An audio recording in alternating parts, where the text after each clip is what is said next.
Authorities in the United States are investigating the first death potentially caused by self-driving technology. The driver of a Tesla car died in Florida in May after colliding with a lorry. Under scrutiny now is Tesla's autopilot feature, which automatically changes lanes and reacts to traffic. Well, joining me to talk more about this technology is Maja Pantic, Professor of Computer Vision and Machine Learning at Imperial College here in London. Maja, thank you for coming on to Impact. But your thoughts about this? I mean, it's quite a marker to reach, this first fatality. Well, probably yes, if the investigation shows that actually it was a defective autopilot. What is really interesting is to know a little bit more about the autopilot mode of Tesla. First of all the sensors and what the sensors see is shown to the driver, and the driver is all the time in the loop.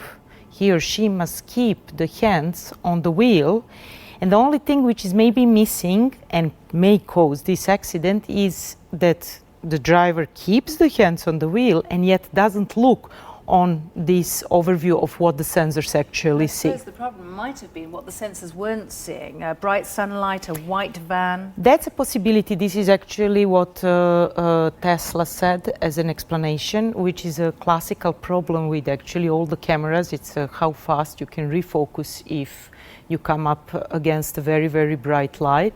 So this is a classical thing, yet they do have other things like radars, for example. So I'm very curious to know what they would find, because in principle, the driver could see what the sensors show, and it may happen that the driver just didn't watch at that moment at that screen. So I really believe it's really, really crucial that the driver is always in the loop, and that maybe technology is enhanced with some of other vision technology, so to watch the human face and the gaze, so to know whether the now that's really interesting, yeah. Because the temptation with machine learning is that we think, well, that's something we don't have to worry about.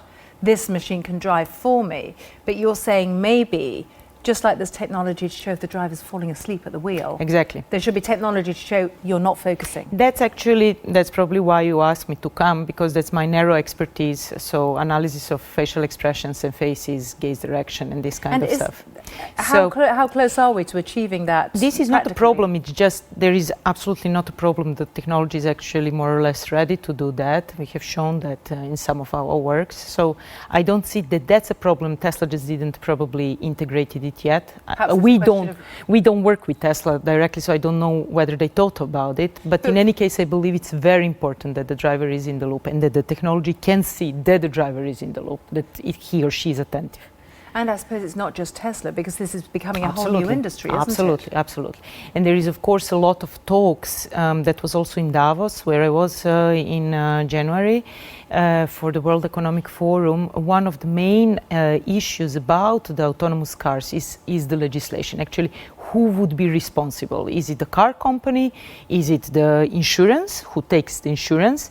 Is it the government? Who is it the driver? Or is it the driver, which actually everybody wants to wash hands of? Like, why do I need an autonomous car if I have to be responsible? Well, and I still believe driver must be in the loop, human must be in the loop in each human-robot interaction application, including driverless cars. So that's now in Royal Society on Saturday the 9th, we will have a further discussion exactly about this.